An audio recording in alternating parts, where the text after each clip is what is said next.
Kelahiran, nasab, dan masa kecil Syekh Abil Hasan Asy-Syadzili.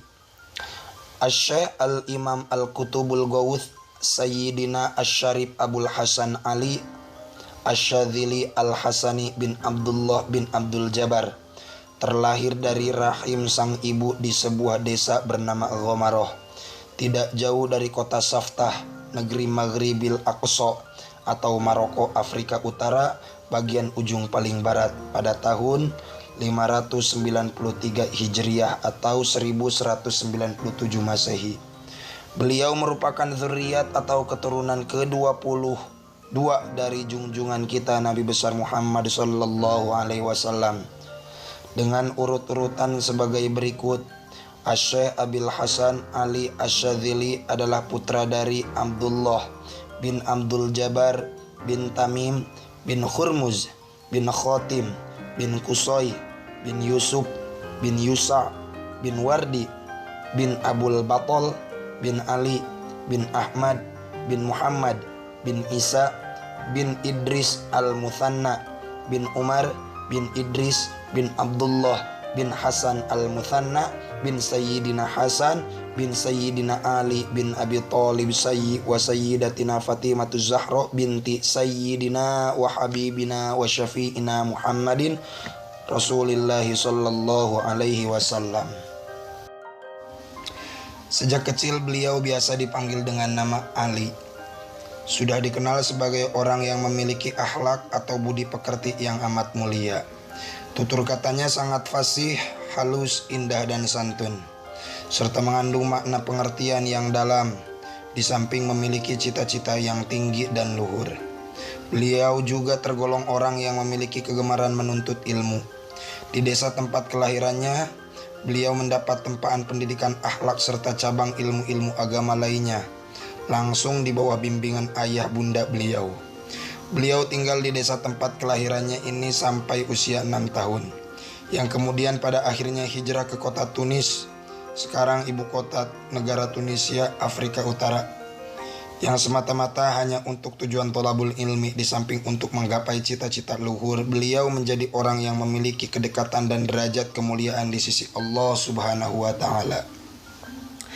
Beliau sampai di kota Tunis, sebuah kota pelabuhan yang terletak di tepi pantai Laut Tengah, pada tahun 599 Hijriah atau 1202 Masehi. Di suatu hari Jumat, beliau pernah ditemui oleh Nabiullah Khidir alaihi salam, yang mengatakan bahwa kedatangannya pada saat itu adalah diutus untuk menyampaikan keputusan Allah Subhanahu wa Ta'ala atas diri beliau yang pada hari itu telah dinyatakan dipilih menjadi kekasih Rabbul Alamin dan sekaligus diangkat sebagai wali agung, dikarenakan beliau memiliki budi luhur dan akhlak mulia.